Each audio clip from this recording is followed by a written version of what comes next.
Well, hi there. Welcome to Liberty.me Live, subtitled Free Association. I never know if I'm talking too early or too late. One should never apologize when beginning these things. I'm still burnt out from my Students for Liberty travels last weekend, but I have T and Sheldon Richman with me, more or less, and I think that's going to help. That's going to help make me feel more pumped about the grim state of the world.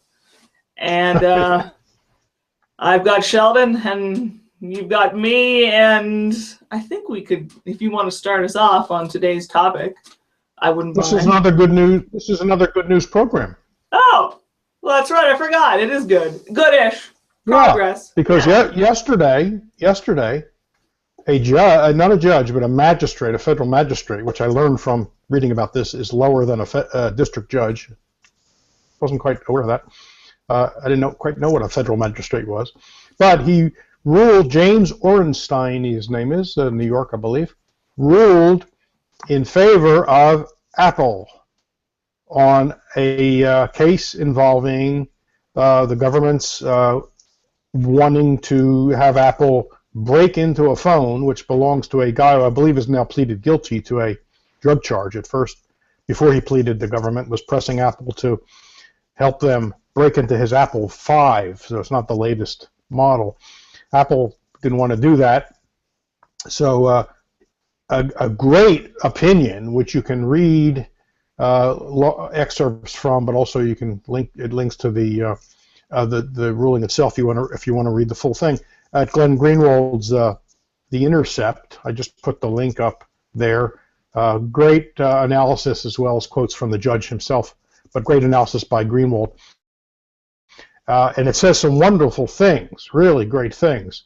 The one quote I like is where the judge, the magistrate said, the implications of the government's position are so far-reaching, both in terms of what it would allow today and what it implies about congressional intent in 1789, that was a while ago, as to produce impermissibly absurd results. That's a slapdown from the magistrate to the FBI and the Justice Department. So that's a day, that's something to celebrate. Now, it's not binding on anybody because it's a very low level, but we'll see what happens. And of course, it relates to the case out of San Bernardino, California, where the FBI is trying to get Apple not just to break into a single phone, which I think is the case with this other matter, but because it's a later model, later operating system, but they're trying to require Apple they're trying to conscript, right, Apple's programmers to rewrite the operating system and subvert their own security measures, which they worked very hard to produce and assure their customers exist all over the world. And the government is basically saying under the 1789 All Writs Act that Apple must help them in the investigation of Syed Farouk, the one of the two shooters in the San Bernardino, the horrible San Bernardino shootings, multiple shootings, 14 people dead, I guess. What is it, something like 21 injured. Apple says, you're not just asking us to even open this one phone, we would have to unleash a genie that would not be contained, and all Apple phones would then be vulnerable to this sort of hacking, and beyond that. And also it's precedential. In other words, the FBI would, if it prevails, would be gaining far-ranging powers beyond Apple, beyond the iPhone. Almost anything that's controlled with sort of smartphone technology would then be vulnerable. And because it would then, if it's allowed to do this, it'll be allowed to do lots of other things. The precedent will have been set. The dam will have been broken, and all that water in the form of government power will come rushing through. So this is a good ruling yesterday, very hard hitting. It goes to the basis, the basic level, the most basic level of what the government is asking and what the FBI is asking. And we have to see where it goes from there. Yeah, good news is good news. Yeah. Even if it's a fairly low court. I don't know if I knew the magistrate judge thing. There's always something new to learn in law because law is such a sneaky pain in the ass. Like when you try to use 18th century things to justify opening up a smartphone, for example. Yeah. Well, this Old Writs Act, which I hadn't known about till this case arose, I never read about it, and I should read some more about it. But apparently it says that the government can compel third parties to help, to turn over things in connection with criminal investigations. But it even goes beyond that, of course, because in the Apple case, and this is it, people have to be very clear about this, Apple's not being asked to turn over anything. Right? The government has the phone. The phone belongs to the county. It was an employer-owned phone that the employee, Farouk, used. And so they have the phone. The problem is the operating system has a 10 strikes and you're out technology. In other words, if you try, apparently Farouk used a 4-digit PIN to get into the phone. So if a stranger is trying to get in and guess the number, on your 10th try, if it's wrong, it wipes the phone clean.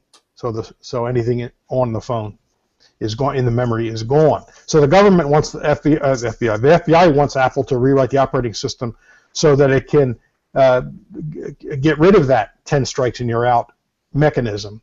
And then it can use brute force, right? It can run a program which over, 6 hours I read or something, I forget how many hours, a matter of hours, they can run every combination of the 4 digits and get in. Here, by the way, is something I read, which you may all want to keep in mind. To brute force a 4-digit code, I think only takes 6 hours, or it says number of hours.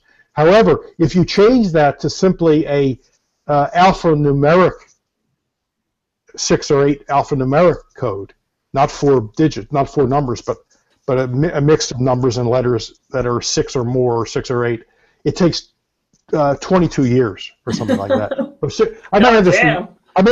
It's a matter of years, not hours. Right. I may have the numbers wrong. You can look it up, but it's a big difference. It's a big difference. And think about it, because you got 9 digits, you got 10 digits, and you have 26 letters. So, I'm no mathematician, but that's a lot more combinations than 4 digits. I only have 4 on my trying to get 4 digits out of a universe of 10 digits. It's not as hard. It doesn't take as long. So anyway, keep that in mind. You might want to change. I changed my phone to put it in alphanumeric. It's very suspicious of you because. Which I'll blow it out right now. It is. No, I'm just kidding. It's very suspicious when you want the government to. I know, because they're going to grab my phone and brute force it any day. I just know that. We're not threatening enough. I know. You had to bring me down. Thanks a lot. I mean, it's really humbling when you figure they're not even paying attention to you. I think they're paying a little attention to you and I. Yeah, you're a playboy. They're paying attention to you. You're bashing everybody in Playboy. By the way, great series. I recommend it to all you folks who are going to listen to this later or listening now. Go to Playboy.com and read how every candidate running will destroy the country and everything you love. Written by Lucy. Thank you. I appreciate that plug, even though it's anarchistically anachronistic in terms of the chronology of our podcast here. Sure. I'm trying to think, but I appreciate it all the same. I just love, this is just another one of those things, I don't know, there's a couple of avenues to pursue. One thing I've enjoyed, I guess, speaking of horrible candidates, is how many candidates have waved off this issue, including Sanders, who, in theory is less awful in civil liberties than some of them. And they've sort of waved this off to the experts and saying sort of we shouldn't discuss this on the debate stage and the experts will figure it out. But they're not saying leave it to the experts who invented the damn iPhone. They're just basically saying, they're admitting they don't know what the hell they're talking about, so they assume that the government will brute force its way into something expert, and then it will be resolved somehow. I don't know. It's an interesting sidestep, because there are a bunch of grandpas and a grandma trying to figure out this technology that I don't understand, but I have a disturbing feeling I may understand more than Hillary Clinton does. What's Rubio's excuse? He's like 11 years old. Yeah. They're all old in their hearts, though. I mean, none of them are. Excuse me. I don't have a sneeze button, cough button on my mic. I could mute I brought that up. watching the candidates on this issue has been very, very interesting. So I'm glad you did bring that up. Kasich, they're treating Kasich like he's the grown-up in the room. So what has Kasich said? First of all, it shouldn't be in the newspapers. It should not be discussed publicly. The whole subject of encryption should not even be discussed publicly. Okay, so that's the grown-up. Yeah, I guess he's like our father. We don't discuss this in front of the children. Right, yeah, that's... Second of all, he says, this is what a president should do. You get the parties into a room, you lock the door and say, you're not getting out until you work this out. Well, not everything can be worked out. Between the FBI's position and Apple's position, there's no middle ground. How do you work it out, right? If you want to use your car, but I want to take it and use it, we can't work that out. Well, I could drop you off, and then I could come. But that's, it might be an unsatisfactory compromise. Right. So why is that considered the grown-up position? Trump is very interesting. Trump, by the way, as a footnote, said a few years ago that he wants to kill the traitor Snowden. Oh, was he one of those who said he actually wanted to kill him? I missed that. And that was like 20, I don't know what year that was, 14, 13. So I wondered whether that was still his position, because he can never tell with Trump. Well, Trump recently said, I think last year, that if he's president, Putin will turn over Snowden. So I guess his position has not changed. I don't think he'll be turned over to get a Medal of Honor. But the funny thing is, on the Apple case, here's what Trump said at the debate when they brought this up. He said, Apple, we should have well, he didn't actually repeat the boycott thing. He did this in a speech. Boycott Apple until they turn over the number to the government. Now, there's no number.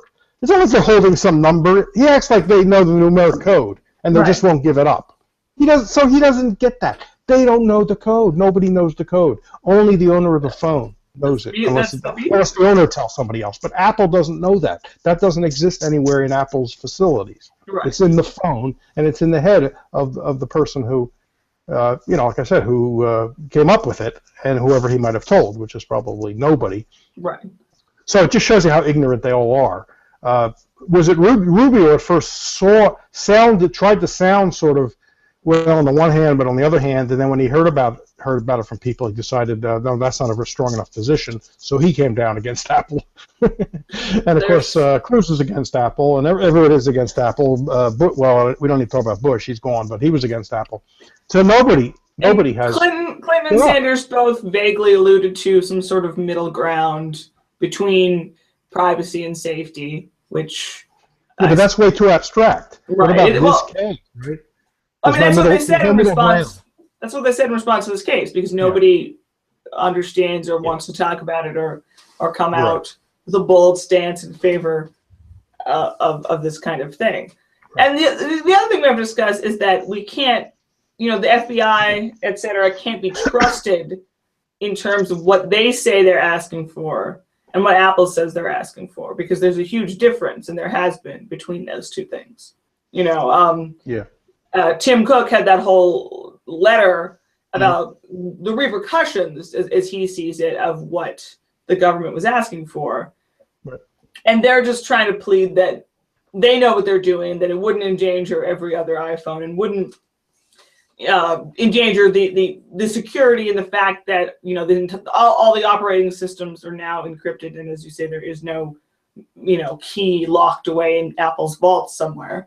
And I'm sure Apple is far from perfect and such, but I mean, this is one of those things where the government and law and precedent, it all works on, getting the crowbar in there, and then it's a Pandora's box type thing. You're always letting something out when you let the government have something, when something's decided in their favor, and it just.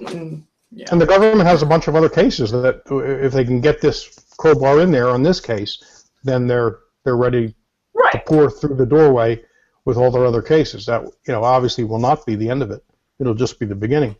And it's conscripting. It would be conscripting Apple to subvert their product. Right. Subvert their own product. I mean, when you think about it, it's incredible. And since coding has been seen as a form of speech, which it is, there was a good Cato op-ed on this. it's forced speech in a way, so it also violates the First Amendment. You can find lots of things that it violates, but the First Amendment's included because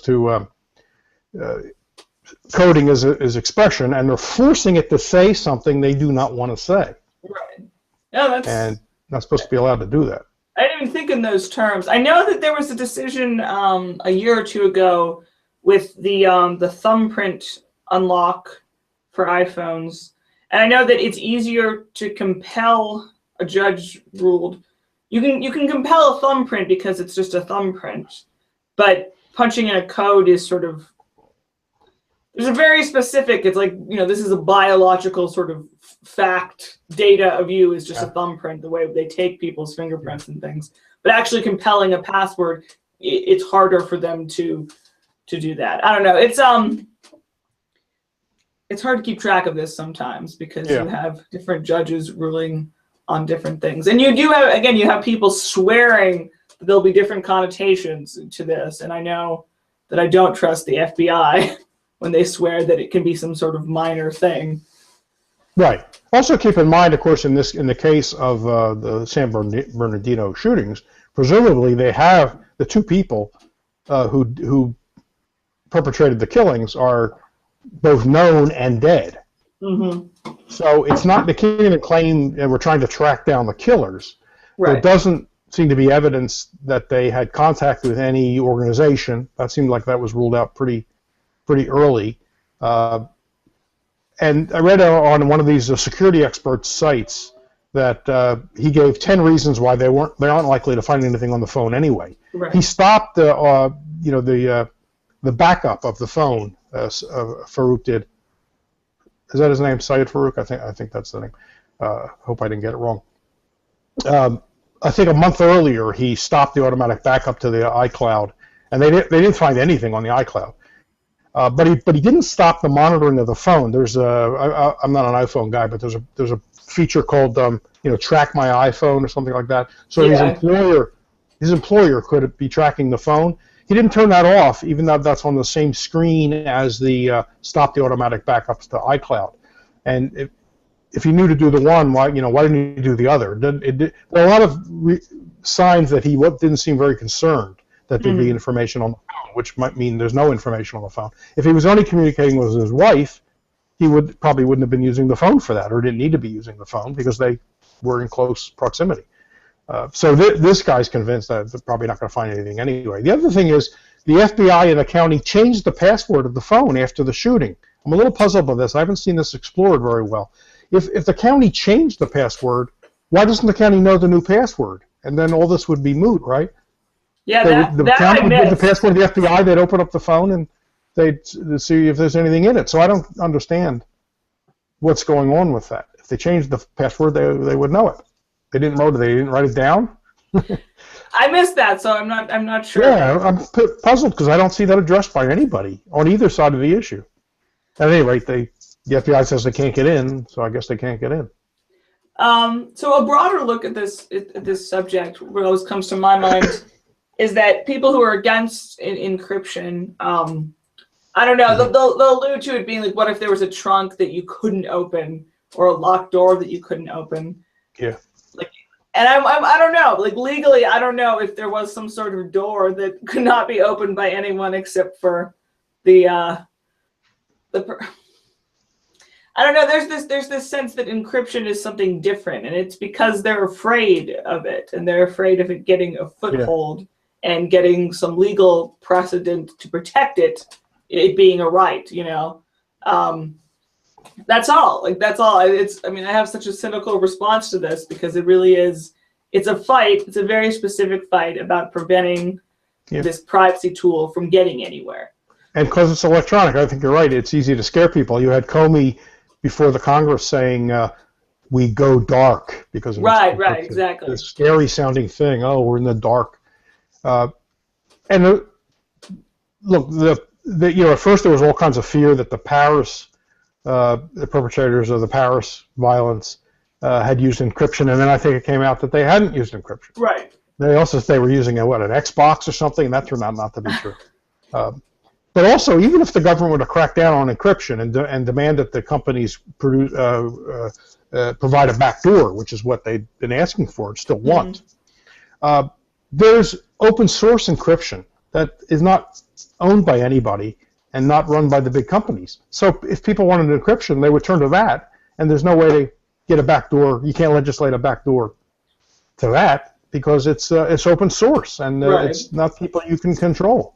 Well, I mean, the nice thing about Apple, though, and I don't remember who else was doing this, but Apple in their operating system having it just being automatically encrypted, so that any, just completely I was gonna say tech retarded, but just like, that someone who doesn't know anything is gonna get the automatic privacy protections. So anybody who's very savvy knows how to hide, I think, their secrets, interesting or banal. But the average Joes don't know how to, and I think, or they'd sell those black phones, those smartphones that were much harder to track, but those cost many, many times more than your average iPhone.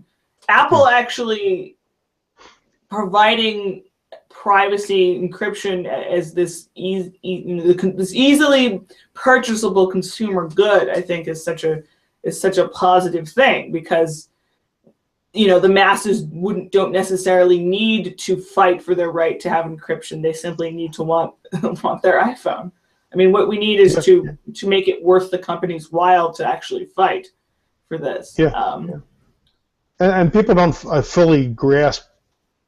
I mean, our crowd might, but don't fully grasp the consequences if that gets undermined. Right. I mean, the ability just to do your banking on your phone, to go in and transfer money from your bank to a credit card company or something like that. Things we take for granted would be real dicey now, because we don't know who would be getting into that. We just take it for granted. We do all the shopping. We put in credit card numbers. We don't think about it anymore. Think about when this technology first came along. There was concern about it, but we got over that real fast. I mean, there was an incentive to come up with secure methods, and we have to thank. This is a sidelight here.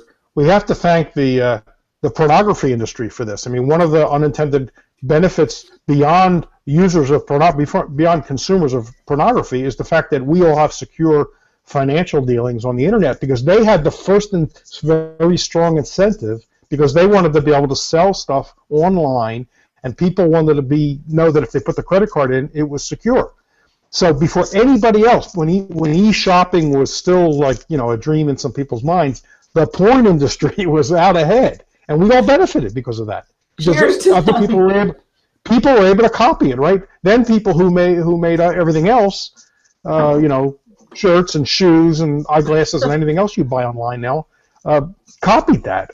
So they were in the lead because they had such a strong incentive, and we've all benefited. So yeah, cheers. I don't have a. God, bless the porn makers, for they shall provide us with privacy. Speaking of encryption, 20 years ago, right, in the 1990s, that was 20 years ago, there's a guy named Phil Zimmerman. I don't know if anybody remembers that name. He's a hero.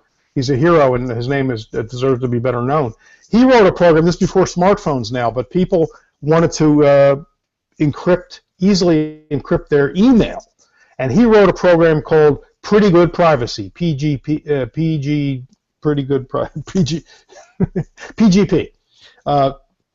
It was a play on the Lake Wobegon's Pretty Good Grocery, if anybody's a fan of Lake Wobegon's. Anybody's still a Garrison Keillor fan? Not that I've ever been a huge listener, but I knew about it. So he wrote this program, and he gave it away. And it would encrypt your software, your email, and it was this wonderful system of it that used a public key and a private key. So you had the private key you didn't tell anybody. The public key you published.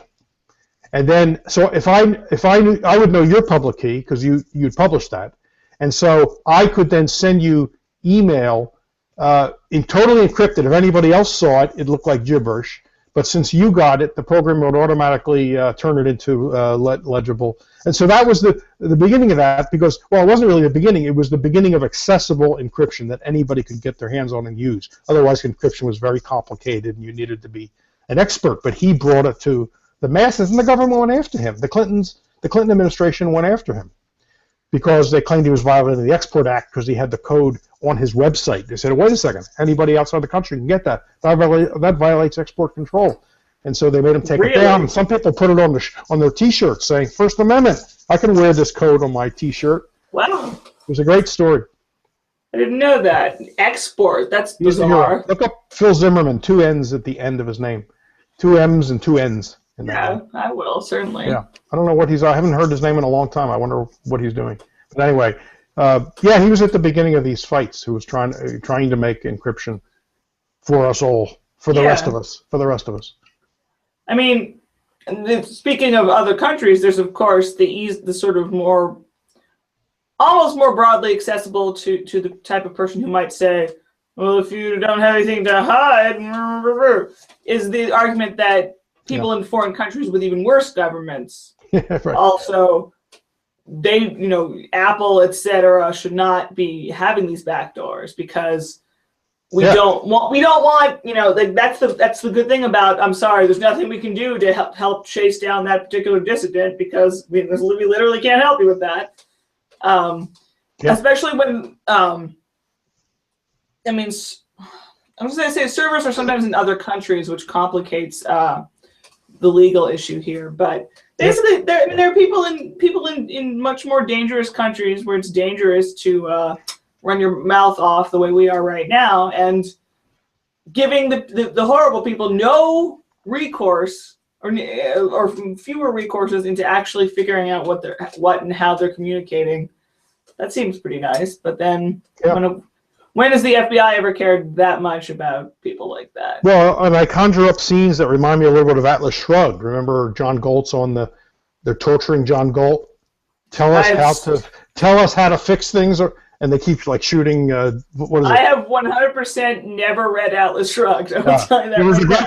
There's a great scene as the story's getting to the climax where they've captured John Galt, and of course the country is collapsing, right? Right. And so they put him on like this torture table where he gets volts of electricity shot through him. I guess they didn't think of waterboarding back then, or Ayn Rand didn't. And they're saying, and so what are they torturing him for? They're torturing him to tell them how to run things. Oh dear. Not to just give up some secret, but we want you to basically take over because we don't know how to do it. And, and then the machine breaks down. Well, that's a bit. They don't know how to fix it. They don't have the spare parts, so he looks up from the table, smiling. He's been shot a few times, so he's all kind of weak, but he looks up and smiles and says, "You can't even run your torture machine." So what are they going to do? Take one of Apple's programmers, waterboard them until he writes the program that they need to rewrite the operating system, else will waterboard you, or worse if it's Trump, right? How can we? I mean, as you said, coding a speech and that level of compelled speech, I think there's no precedent through the speech lens for compelling this kind of action. It's these other avenues that they're trying to do. So there's a lot of roadblocks that the pro-privacy people can and are throwing up here.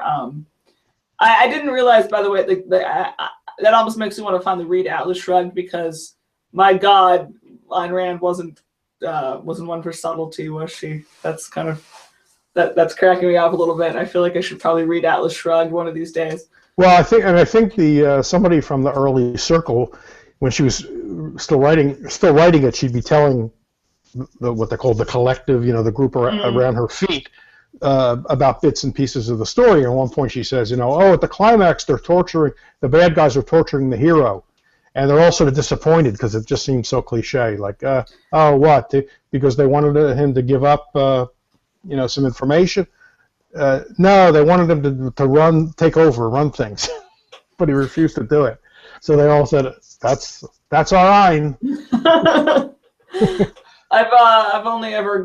I stick with the short ones. I always stick with the short ones by any Russians, be it Dostoevsky or Rand. I just anthem and short stories, and I never tackled these ones. Yes. One of these days. So what else can we say about this? Anybody have any questions? So somebody, I think Josh mentioned here in the chat room that Gates seemed to be on against Apple, but I think Gates then claimed he was misunderstood, and that he actually came down hard on Apple's side. Isn't that right? I heard both things, that he came off really not very anti-Apple, very pro-government, and then he either backpedaled or said, no, that's not what I meant. So yeah, and nice. So Josh also informs us that good old Sam Harris says we're all cultists because we support Apple and don't trust the FBI. I am not an Apple cultist. I'm a Google guy, but I'm on Apple side. I have an Android, dude. Yeah, like, what the hell? I think Apple fanboys are obnoxious sometimes, but like that has nothing to do with anything, yeah. Sam Harris. Why would we... I've been assured that... Josh also says, sorry to keep quoting you, Josh, but you're being very loquacious here. Bill Gates doesn't understand the technical details, or maybe he does. I'm assured that Bill Gates understands hacking very, very well. Don't forget, he was the nerdy tech guy. Unlike Steve Jobs, who was a marketer and a visionary, Gates was a program guy. He knows... I'm assured he knows that stuff. So, I would think just to correct the record there. He knows what that means. Also, speaking of hacking, let's remember that the government can't keep its own stuff safe, can it? How often has the government been hacked and they've stolen, people have taken employee records, all kinds of stuff, right? From the Justice Department, I think, might have been one of the places hacked. So this should really reassure us quite a bit that this is in good hands if the FBI gets what it wants. They can't control time. They can't. I mean, they can't. Obviously, Edward Snowden. I mean, I cheer that, but it doesn't bode well for their ability to protect their own stuff, and asking us to trust them. And so many ways, just pathologically absurd. And being a cultist because we distrust the FBI, huh? We're privacy cultists. That's a really weird. We're privacy cultists. I have noticed, I'm very excited about the horrible school of radical, but not really leftist, but not really types who, they're vehemently against Tor, the anonymous browsing thing that the government did have a hand in developing, admittedly.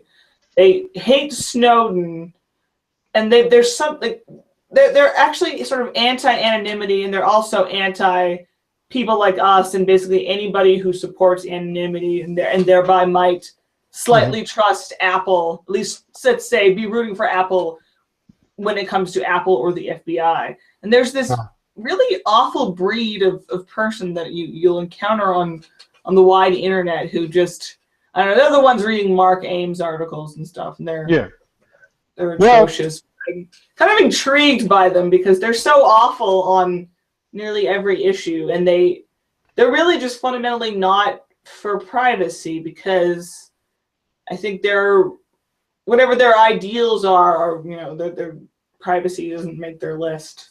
I don't know. Well, because privacy sounds individualistic, right? Yeah, and some people don't like individualism. They are collectivists, and Zimmerman, when he talked about encryption, he said, imagine a society where when you wanted to mail somebody a letter or a message of any kind, regular mail now, paper, the culture was postcard. Everybody used postcards. But one day somebody puts a piece of paper in an envelope and say, hey, what's the matter with you? We don't do that. What is it? What's the matter? You don't trust us? What are you hiding? You got something to hide? And he said that's the same thing. The first person to use encryption is like suspect. Oh my gosh, he doesn't want us to read stuff. He must be doing something bad. Yeah, I think in some cases it's also the breed of person who is sort of reactionarily pro-government because they're so anti-corporation. And I think when it comes to tech companies, like it would be easy to be super utopian libertarian and assume that they're always going to have our backs and there's nothing to be afraid of when it comes to the almighty power of Google. And I would never assume that all those people are going to be good all the time. I remember not so long ago that Yahoo turned over information to China that helped China get a dissident jailed for. Yeah, I remember the story. Yeah, I mean, there's it's just one of those things where, and of course, as Snowden himself, his revelations about the PRISM program, which was all about how the companies that professed to be for privacy were helping the NSA, whether they liked it or not. There's all sorts of things. That's right. All those big companies were embarrassed by those revelations, which is great. And now it seems like they are fighting for that privacy, whether it's for PR purposes or what. It's certainly been pushed in a more positive direction. Libertarians weren't totally immune to some of this unfortunate attitude. When Snowden first made his revelations, John Stossel wrote a column about 100 things that bother me more than what the Snowden revealed. And he shrugged it off so casually. He said, well, come on. So what, they gather information? So does Google. That was but there's a big difference. There's a big difference. Google wants to sell me things. Right. The FBI doesn't want to sell me caps that say FBI on it, so they're gathering my information. They don't want to sell me, coffee mugs with the FBI logo. That would be really funny. I don't get that. All they wanted all along was for you to buy a mug. That's all. I don't get that. And he hasn't taken that back. Well, he was very casual about that. That was atrocious, but I will tell you something interesting. I wrote, when that first came out, and Stossel was so bad on the issue, I wrote a blog post for Anti-War where I talked about Stossel being bad on it, and I talked about a few related things. Mm-hmm. And I got quoted, like Stossel put 2 different quotes from the piece on his NSA show, and I would never have noticed it if Angela Keaton hadn't found it. And Stossel didn't, say he agreed exactly, but he ended the show with my quote as if, I don't know, to be hyperbolic, as if he was, signaling for help, trying to escape his Fox News overlords and such. I don't know. I wonder, when the Snowden thing came out, Fox was particularly intolerable for a while. I would watch Red Eye sometimes, and every conservative guest and the conservative host were just awful. And I don't know if something weird happened with Stossel being pulled back into line, but I find that his badness on the issue plus his quoting of me on the issue where I criticized him to be rather intriguing. I don't mean that to be a humble brag, but I'm genuinely befuddled by how that happened. But I think you're right that he never disavowed his attitude about the whole thing. I mean, it's one of the biggest breaches of what, the 20th century or the American history. I mean, it's I'm sounding like Trump now. It's huge. I was going to say, you can't say that anymore. I mean, this is it was unbelievably big, not huge, but unbelievably big. And he shrugged it off like, oh, come on, Amazon already knows a lot about me. He's supposed to know the difference between a government investigative agency and a private company that wants to sell you stuff. That was appalling. And some of the crankier leftists who hit the libertarian hating kind, they also sort of pulled the thing where they said, well, this is old news. And in a sense it is, but it was old news in the way that the things Deep Throat told Bob Woodward were, sometimes you have somebody confirming what was being whispered all along. I guess Deep Throat was more whispering and then it was confirmed elsewhere, so it's a little bit reversed. But sometimes, you get a hint of something and it seems like it's true, but Snowden said, no, here's the big stack of documents. I know in 2005 there was a lot of talk about the NSA running amok, and there was some concerned stories about it. But Snowden was the one handing over the proof that we needed. Yeah, sure. Right. Speaking of Snowden, by the way, Reason TV has a great video of his recent. It was more almost a conversation with Nick Gillespie, not just a speech, to the Free State Movement's recent meeting. I guess. I've got to watch that. Go watch it. I watched it the other day, and because he's still in Moscow, so it was a remote audio and video feed, and it was great. He talked about the Apple case. He talked in general about this. He talked about how powerful the individual is these days because of technology, and then it was a conversation really between him and Nick. Gillespie's generally really good worth interviewer. watching. It was about an hour. I mean, Yeah. it's a substantial amount of time, so you really can get into issues. I recommend it. I'm sure that's good because obviously Snowden's good, and Gillespie tends to be that's his area of quality, I think, generally. Yeah, it was quite interesting to watch. There's something else important I was going to say. And what was it?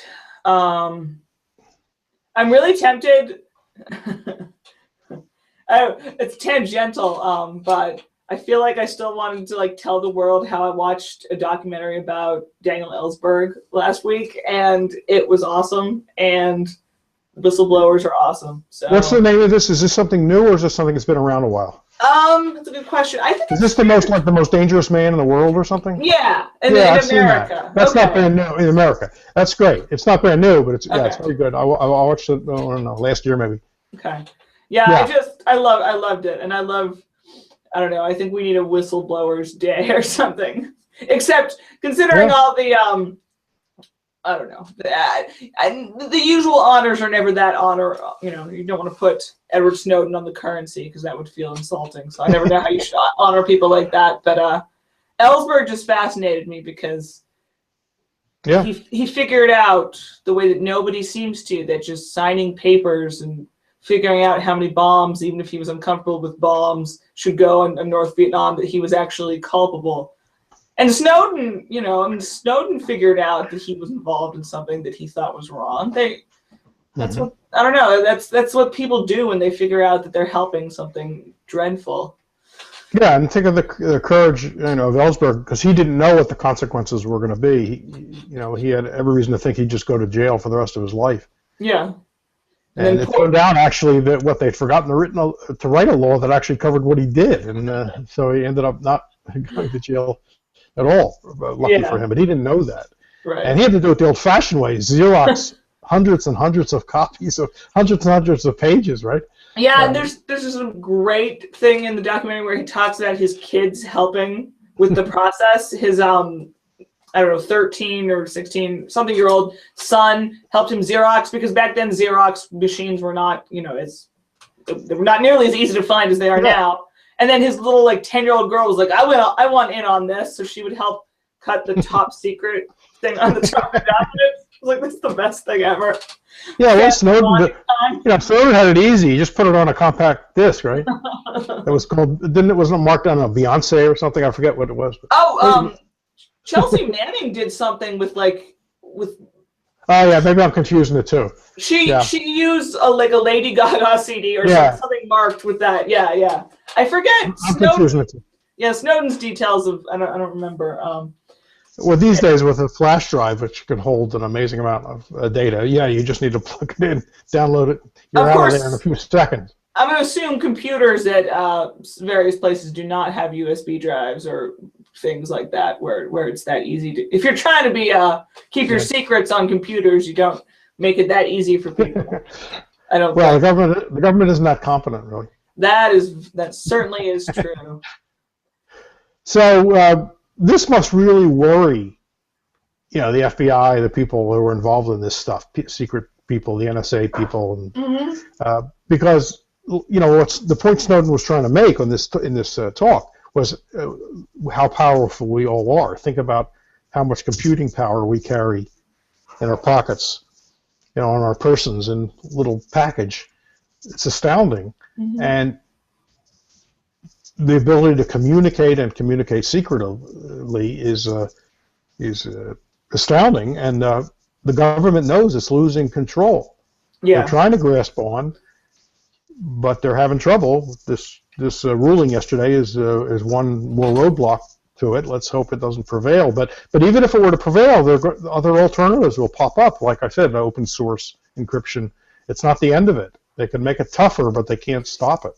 And they are going to try to. Think about what happened to Ross Ulbricht of the Silk Road. They're afraid of that. The anonymous markets in illicit goods. They're terrified of that kind of thing. And Ulbricht is now in prison for life as a warning, so that people don't experiment with this sort of anonymous, completely free market. If they can find a way to really just discourage in the most life-ruining fashion, like exploring the potential avenues of encryption and secrecy, that they'll do it, and that's what they did to him. Yep. And think about the tax resistance implications. You know, being able to be paid anonymously. Yeah. We have Bitcoin. There'll be other things. So be able to, you know, it'll have a virtual marketplace where it will be untraceable, and that will then hit the government where it lives, in the pocketbook. And this is getting me more optimistic than I was even 5 years ago, when all it seemed like was that these tech companies had provided the perfect tool for us to all let ourselves be tracked, because smartphones are so, you know, enticing, and obviously they're very wonderful in lots of ways, but they also are a great way to put a little tracker in every person's pocket. And the fact that it still seems a little bit like privacy is sort of, people are not as interested in it still as I wish they were, and it still is sort of a niche. You know, there are anonymous chat things until very recently, until Apple decided to, I don't know, this is good. It does, even though it's not been a smooth road, it feels suddenly like this is hopeful. And I think, you know, like, in response to the leftists who think that we just are hugging corporations all day, is that you make it known to the corporations that encryption is valued as something in its products, that, you know, some easy encryption. Now, there's this whole other thing, though, about how a lot of things, I remember before Snowden, a lot of people were convinced that Skype was a lot more secure than it completely isn't secure in terms of government spying. Basically, Microsoft stuff is particularly bad.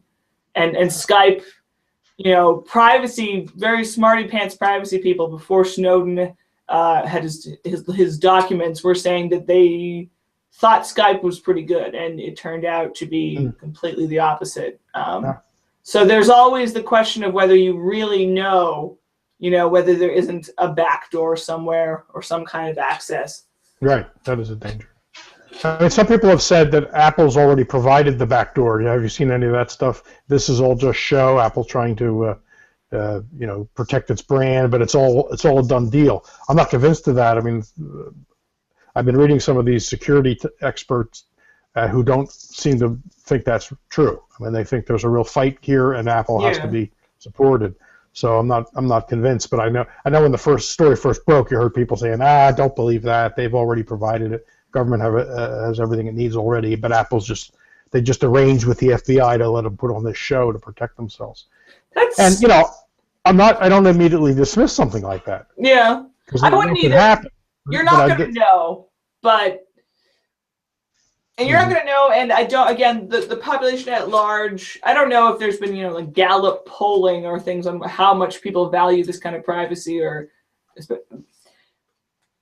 I don't know. I mean, I want to say you need to push Apple and encourage them when they're doing the right thing on this, but you're not really going to know that there isn't dirty dealings, except. And the public is going to be, at best, ambivalent, because you throw the word terrorism in there. Right. You know, this New York case was about drugs. Okay, people do get scared of drugs, but I'm not sure they get that scared of drugs that they'd be willing to say, okay, yeah, open up all the iPhones. But if you say terrorism, that does have the power, I think. And so people will say, oh, come on, and you know, they won't know the details. They'll be like Trump. Okay, come on, turn the number over. Right. As if Apple has the number, or just open this one phone. When we know that there's much more at stake than that, but people generally won't know. They'll put together terrorism, locked phone, Apple should help, without thinking beyond, without thinking of the wider, you know, without even bothering to read up on it to see what's really involved in that. And that's the weakness for us, because there could be public support for the FBI based on ignorance. And most people don't have the patience for nuance, right, or a long explanation. And the problem is, our side usually requires some patience and explanation. The other side, can get away with sound bites. Fear mongering. There's not just one other side. The other sides can get by with slogans and bumper stickers. We actually have to explain things. It's true on trade. It's true on all these issues, right? We have to explain. And that's why we're doing. Hold on a second. I think that's actually why we're doing them in the long run. I know it is. So everybody, stop listening to us. Just go have fun. Go get drunk or something. Oh man, got a bit. Got it. Just kidding. Bleak. JK. JK. You just said that out loud. It's terrible. Oh dear. That's one of the burdens on us. I mean, we have to explain things. I mean, watch the political campaign. That's what will get you so frustrated. I mean, even the questions to the candidates in the debates about Apple, the questions were wrong. So how do you expect the discussion to be right if the very question by Wolf Blitzer the other day? I don't expect much from Wolf was Blitzer. Wrong. So I mean, I really don't expect much from not much depth from Wolf Blitzer. Let's say. Oh no. Even compared to other pundits. Did you see his appearance on Jeopardy, or were you the one that asked me about that a few weeks ago? No, but he blew every question. He didn't know anything. He's a newsman. I've seen a clip of him failing horribly, which delights me. In fact, he was like minus $2,500 going into Double Jeopardy. It was for charity, of course. It was a special celebrity show. So they gave him zero. They said, okay, we have different rules for this show. You can be at zero for Double Jeopardy and not Double Jeopardy, or whatever is the final Jeopardy. Yes. And make your bet. You can make a bet even though you have no money. Actually, he was down $2,600, but they wiped it out. He still got it wrong. Oh, Wolf Blitzer. What are you gonna do? He's horrible. He used to work for APAC, Anyway, we're off the subject. Yeah, privacy. It's good. What else? Any questions or comments out there? Josh, come on. Speak up. We need Only bumper Josh stickers. can help us. Josh, you need a bumper, or else the bumper sticker will do you no good. You got a bumper? Well, the news talks about ISIS all day, so people will naturally be afraid of things that pose little to no risk. That's Josh. He's right about that. You're more likely to be struck by lightning. I think, as I put it on Facebook, driving across town to a seminar on how to protect yourself from terrorism would not pass the cost-benefit analysis. That is very true. More likely to get killed driving the car than killed by a terrorist. I don't mean to laugh about it. If somebody is killed by a terrorist, it's a bad thing. Or in a car wreck. However, or in a car wreck. I mean, that's part of the human condition that I totally recognize, and also partially because, like, airplanes make me nervous because, like, I know that they're safer than cars, but being 6,000 feet above Mount Everest in a little chair kind of weirds me out sometimes. So it's one can recognize that irrational fears. 9/11 was on all of our television sets, and it looked really scary, and it looks scarier than thinking, well, I could slip in the bathroom, which I'll probably do someday because I always make a water everywhere. Just don't do it during our webinar. And, crack your skull, like the most banal death possible. But no, we're afraid of 9/11 happening or something blowing up because, the scarier things that are more exotic and more visceral, and that's just what we do. And if we didn't take that and translate it to legislation, to fear mongering, what an illegal immigrant, and I'm saying that so I don't mean it as a pejorative, has probably raped someone and certainly killed someone over the years. And that fact, that a few people who are legally in this country have done terrible things, to some people that means something, a big grand threat. It's just really easy to be afraid of these rarities. That's right. I don't know. It's just... No, that's right. And you see that kind of thing across a whole variety of things, right? I mean, what is it, the Bruce Ames work on carcinogens? I know we're kind of off the topic here, but in the last couple of minutes, the carcinogens that we encounter most commonly every day are natural, right? They're from plants that have been developed to ward off pests. And the first man-made thing, and this is all trace stuff now. Okay, these aren't these aren't things that you encounter and you're dead. Okay, the traces. The number, I think the 10th one on the list, and this might have changed over the years, but I recall a few years ago.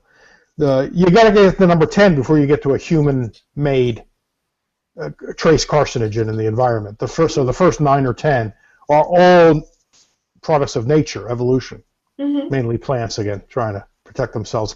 Plants can't run away from predators, so they have to develop other methods.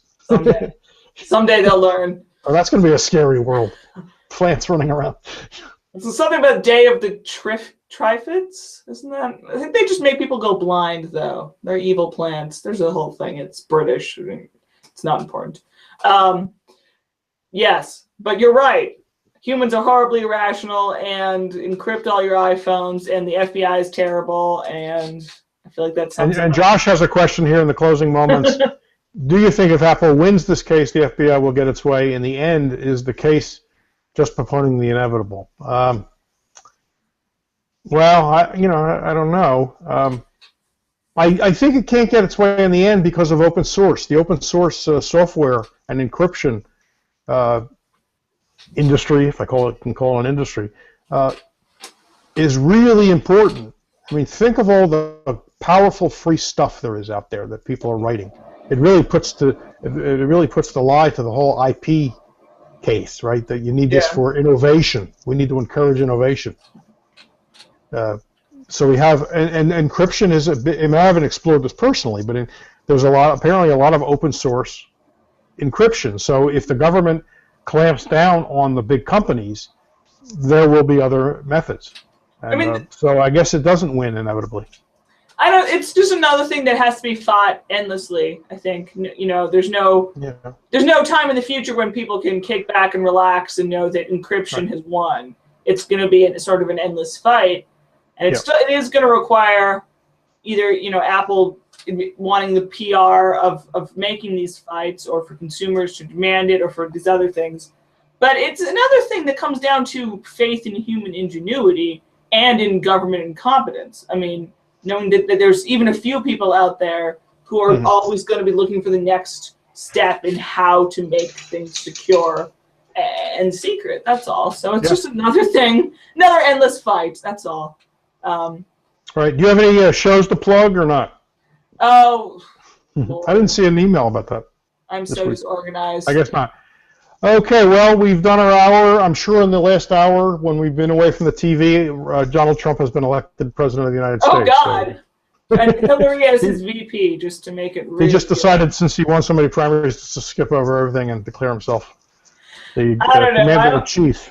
I wonder about the conspiracy theory that it's all a plot, like he is a ploy to get Hillary Clinton elected president, which is stalking horse. Bracing horse. Conspiracy theories that I almost believe, but not quite. Well, we'll leave on this note. You heard the reports yesterday that there's the New York Times has an off-the-record recorded interview with him that he gave to the New York Times, saying, basically winking his eye about immigration. I'm not going to do any of that stuff once I'm in. And I have not heard a denial from the campaign. I saw campaign people on TV. They all said, "Oh, don't worry. He's going to deport the 12 million," but no one asked him directly, is there such a recording? I haven't heard an answer to that. It was a non-denial denial. So anyway. Intriguing. I guess we should wrap things up. We can talk about that maybe in 2 weeks, unless something beats it. Yeah, something big charm. Thanks, folks. Yeah, go look at Sheldon's Free Association blog and his Patreon and his stuff when it pops up at Reason, and his stuff when it pops up at Anti-War, because all of that is good, and you should go and look at it and read it and learn stuff. And Lucy at Anti-War and Playboy, and you tell us where else. Vice?